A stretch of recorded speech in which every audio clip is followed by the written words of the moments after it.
अकाल, नमस्कार। Hello students, मैं हूं आपकी सादिया मैम और स्वागत है आपका अपने YouTube channel play with science पर। जैसे कि आपको पता है हमारा टॉपिक चल रहा है हेलो एरिन की विचरण की विधियां।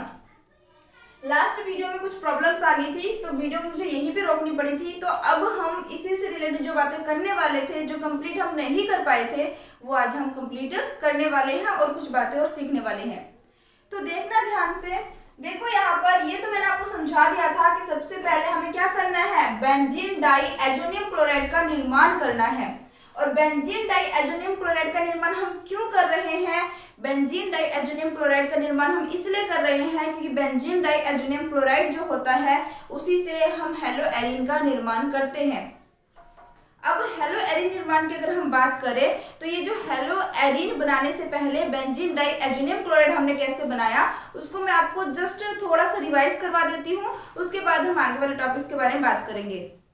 देखना यहाँ पर सबसे पहले यहाँ पे हम क्या करते हैं, सबसे पहले हम बेंजीन की अभिक्रिया जो है वो करवाते हैं कंसंट्रेट HNO3 से। सांद्र HNO3 से करवाने के बाद हमें मिल जाता है नाइट्रोबेंजीन। नाइट्रोबेंजीन की अभिक्रिया हम SnHCl के साथ करवाते हैं जिसमें उसका अपचयन हो जाता है। और अपचयन का सीधा सा मतलब है ऑक्सीजन का निकलना, हाइड्रोजन का जुड़ना। यानी नाइट्रोबेंजीन का अपचयन हो जाएगा, हाइड्रोजन रिड्यूस यानी बाहर निकल जाएगा और आपका ऑक्सीजन आपका बाहर निकल जाएगा और हाइड्रोजन आके जुड़ जाएगा और इसे हम बोलते हैं एनिलीन। जब बेंजीन रिंग के ऊपर NH2 आके जुड़ जाता है तो इसे हम क्या कहते हैं, एनिलीन। क्लियर बात। उसके बाद नेक्स्ट देखो जो सबसे इंपॉर्टेंट पॉइंट है वो ये है कि जब हम एनिलीन की अभिक्रिया NaNO2 के साथ करवाते हैं यानी सोडियम नाइट्रेट के साथ करवाते हैं प्लस HCl के साथ, कितने टेम्परेचर पर, 0 से 5 डिग्री सेल्सियस टेम्परेचर पर, तो हमें क्या प्राप्त हो जाता है जो हमें चाहिए था, यानी benzene diazonium chloride. Benzene diazonium chloride जो होता है उसका एक्चुअल में फॉर्मूला क्या बनता है, बेंजीन के ऊपर N नाइट्रोजन जिसपे plus charge, triple bond NCl minus charge, या फिर इसको लिटरली ऐसे लिख लिया जाता है बेंजीन के ऊपर N2Cl। ठीक है, N2 पे प्लस चार्ज, Cl पे माइनस चार्ज, तो ये भी गलत नहीं है। तो देखो यहाँ पर इसको मैंने लिख दिया है, प्रयोगशाला में सर्वप्रथम एनिलीन को 0 डिग्री सेल्सियस से 5 डिग्री सेल्सियस ताप पर NaNO2 तथा HCl के मिश्रण से क्रिया करवाने पर BDC यानी बेंजीन डाइएजोनियम क्लोराइड आपको प्राप्त हो जाता है। क्लियर बात। अब ये तो हमने पिछले लास्ट वीडियो में ही कवर कर लिया था। अब हम बात करेंगे कि बेंजीन डाइएजोनियम क्लोराइड जो है ये किस प्रकार से हमें हेलो एरिन देती है।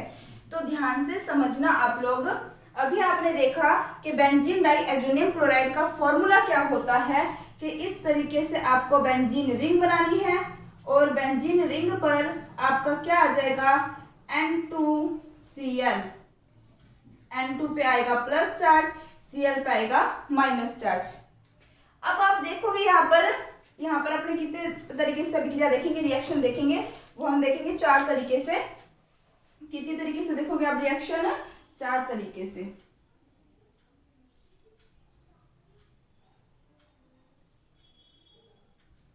ध्यान देना यहाँ पर। एक बार तो हम अभिक्रिया करवाते हैं HCl के साथ Cu2Cl2 की उपस्थिति में। एक बार हम अभिक्रिया करवाते हैं HBr के साथ Cu2Br2 की उपस्थिति में। एक बार हम अभिक्रिया करवाते हैं HCl के साथ Cu की उपस्थिति में। एक बार हम अभिक्रिया करवाते हैं HBr के साथ Br की उपस्थिति में।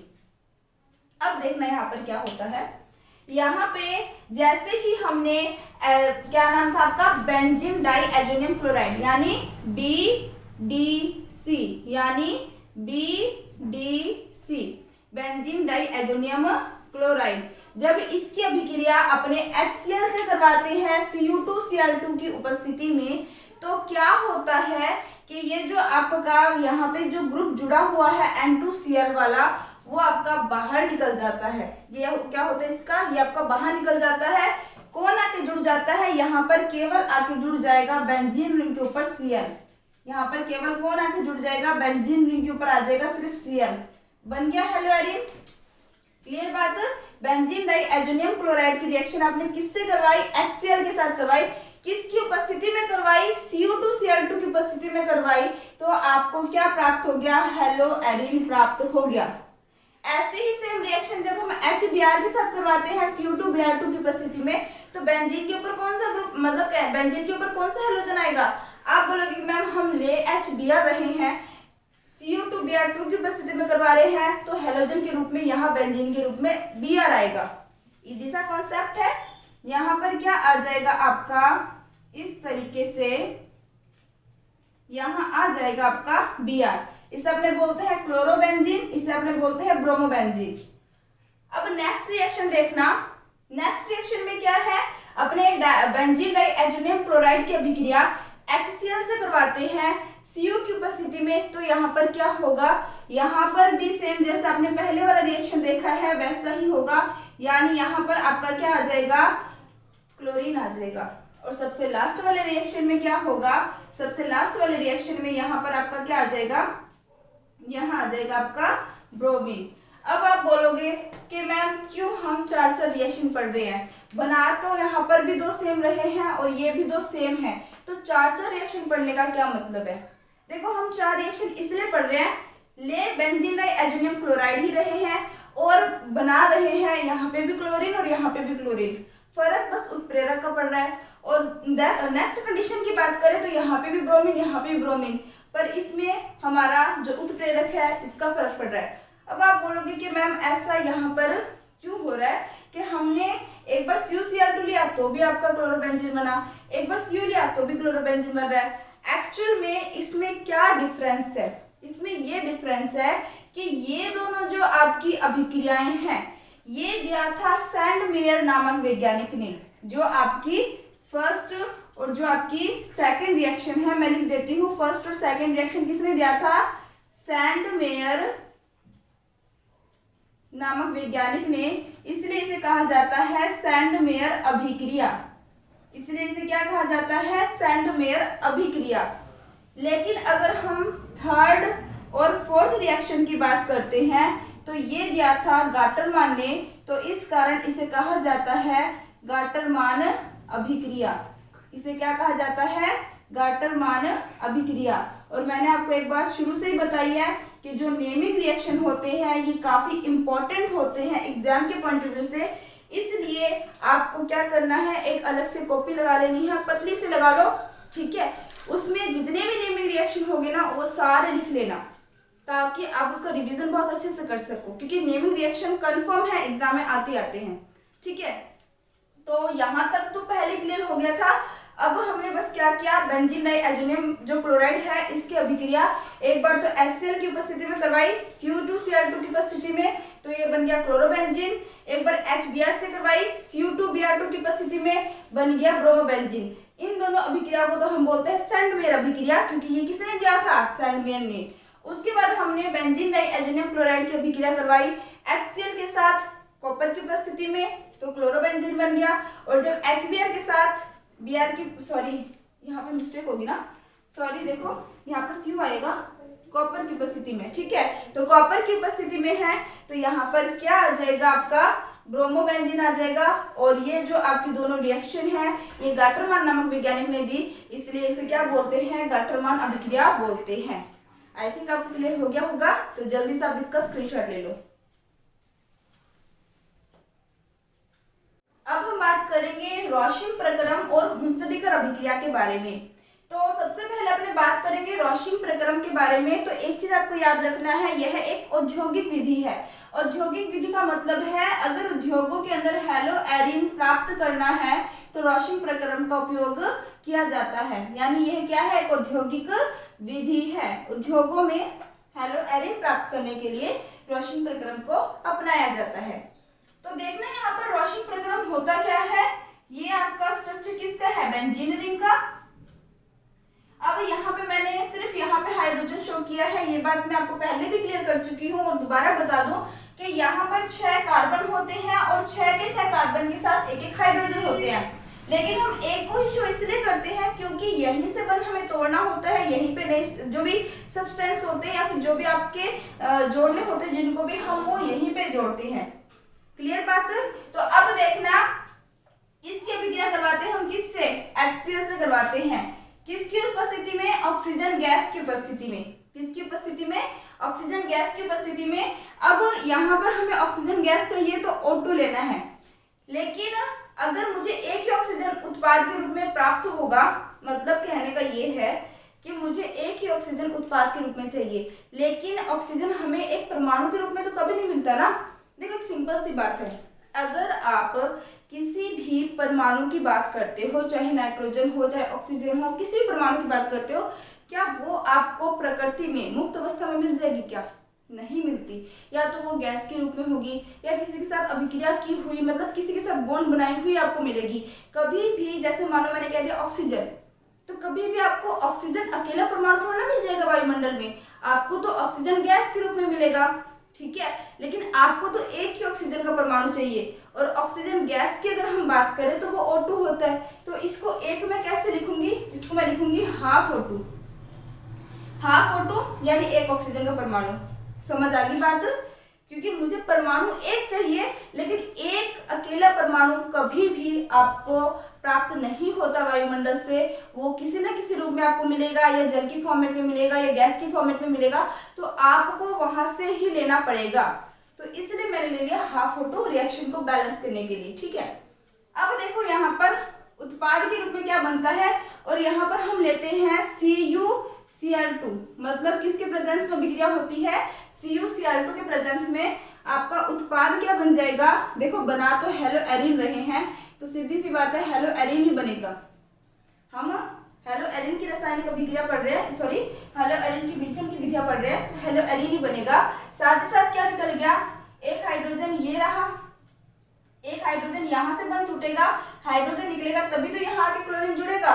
एक हाइड्रोजन ये रहा, दो हाइड्रोजन ये हो गए, समझना बात को, दो हाइड्रोजन ये हो गए, और हाफ O2 का मतलब एक ऑक्सीजन, हाफ O2 का मतलब एक ऑक्सीजन, यानी दो हाइड्रोजन और एक ऑक्सीजन मिलकर क्या बाहर किस रूप में बाहर निकलेंगे, जल के रूप में आपके बाहर निकल जाएंगे। क्लियर बात? ये तो थी आपकी रोशन प्रक्रम।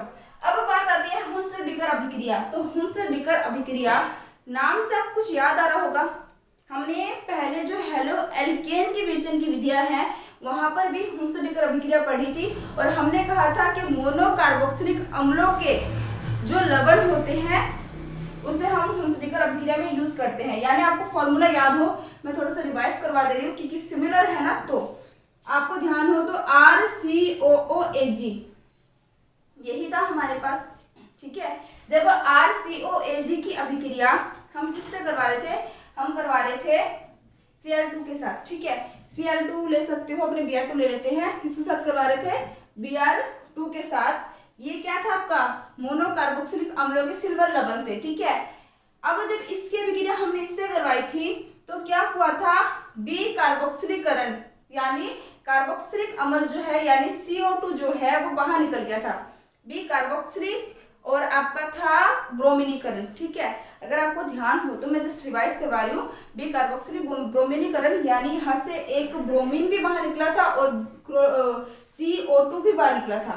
मैंने आपको एक बात क्लियर बता रखी है कि जब किसी भी कंपाउंड की या किसी भी यौगिक की आप अभिक्रिया करवा रहे हो और उस अभिक्रिया के दौरान आप उसमें उपस्थित अगर जल को बाहर निकालोगे तो उसे विहाइड्रेट बोलेंगे, उसमें से हैलोजन निकालोगे तो उसे विहेलोजनीकरण अभिक्रिया बोलेंगे। यहाँ हम क्या निकालेंगे, यहाँ हम ब्रोमीन भी निकालेंगे और COO भी निकालेंगे, तो इस कारण इसे बोलेंगे बी कार्बोक्सिलिक ब्रोमीनीकरण, यानी CO2 भी बाहर निकलेगा, Br भी बाहर निकलेगा, इस कारण इसे अपने क्या बोलेंगे, बी कार्बोक्सिलिक ब्रोमीनीकरण, है ना। तो ये चीज पहले बताई हुई है। हमारा उत्पाद क्या बनता है, RBr बनता था, एक आपका CO2 बाहर निकलता था और एक आपका निकलता था AgBr, यानी CO2 निकल गया इसलिए बी कार्बोक्सिलिक, ब्रोमीन बाहर निकल गया इसलिए ब्रोमीनीकरण, है ना। सेम ऐसी ही अभिक्रिया हुंसर-डिकर के अंदर हेलो एरिन में भी होता है। हेलो एरिन में क्या होता है कि जहां हमने सिर्फ एल्किन लिया था यहाँ पर हम एरिन लेंगे, एरिन यानी बेंजीन रिंग लेंगे, समझ आई बात। यानी यहाँ जो रिएक्शन है वो किस तरीके से होगी, ध्यान देना आप लोग। यहाँ रिएक्शन यहाँ पर इस तरीके से है COOAg, वो हेलो एल्केन था, इसलिए हम एल्किल ग्रुप ले रहे थे। यहाँ हेलो एरिन की विधियां हम पढ़ रहे हैं, तो यहाँ हमने एरिन ग्रुप ले लिया। बाकी सारा सेम वही प्रोसेस है, आपको लेना है Br2। Br2 लोगे, अब आपको पता है ये भी क्या है, बी कार्बोक्सी ब्रोमीनीकरण अभिक्रिया है। ये भी क्या है, बी कार्बोक्सी ब्रोमीनीकरण अभिक्रिया है। इसे इस नाम से भी जानते हैं, इसे हुस्टिकर अभिक्रिया भी बोला जाता है और इसको बी कार्बोक्सी ब्रोमीकरण भी कहा जाता है। तो यहाँ पर भी सेम इसके जैसे उत्पाद बनेगा। सोचो आप लोग भी थोड़ा क्या बनेगा। तो देखो यहाँ पर क्या होगा, एक तो आपका जो ब्रोमीन है वो आ जाएगा इसके ऊपर, एक ब्रोमीन आ गया यहाँ पर, एक ब्रोमीन बच गया, वो बाहर निकल जाता है Ag के साथ, क्या बन जाता है आपका AgBr, और पीछे क्या बच गया CO2, ये बाहर निकल गया आपका। सेम रिएक्शन है, ये हेलो एल्केन में हमने पढ़ा था, ये हेलो एरिन में हम पढ़ रहे हैं। इसमें हमने सिर्फ इतना फर्क है, इसमें हमने एल्किल ग्रुप लिया था, इसमें हम एरिन ले रहे हैं बस। तो आई थिंक ये समझ आ गया होगा। तो जल्दी से आप इसका स्क्रीनशॉट ले लो।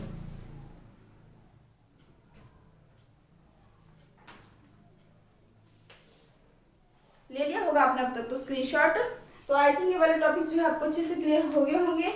और एक विशेष सूचना जो है मैं आपको ये देना चाहती हूँ, कल से शायद हमारे राजस्थान के अंदर कुछ जिलों में अभी ना हमारे कांस्टेबल के एग्जाम चलने वाले हैं। तो शायद कल से मतलब 6 से 6, 7, 8 को 3 दिन नेट बंद रह सकता है। कोई कंफर्म नहीं है, हो सकता है एग्जाम टाइम के लिए बंद रहे या फिर हो सकता है पूरे दिन के लिए बंद रहे। अगर पूरे दिन के लिए बंद रहेगा तो मैं आपको पहले बता दूं 3 दिन में वीडियो अपलोड करने में सक्षम नहीं होंगी। अगर सिर्फ एग्जाम टाइम के लिए बंद रहा तो कोई प्रॉब्लम नहीं है, जैसे रेगुलर हमारी क्लास चल रही है वैसे चलेगी। तो आप लोग भी थोड़ा सा धैर्य बनाए रखना। अगर 3 दिन वीडियो अपलोड नहीं हो पाती तो समझ जाना यहाँ नेट बंद है, कुछ इशू है जब मैं वीडियो अपलोड नहीं कर पा रही हूँ। तो इसी तरीके से आप लोग हंसते रहिए, मुस्कुराते रहिए, पढ़ते रहिए केमिस्ट्री मेरे साथ। All the best, take care, bye bye.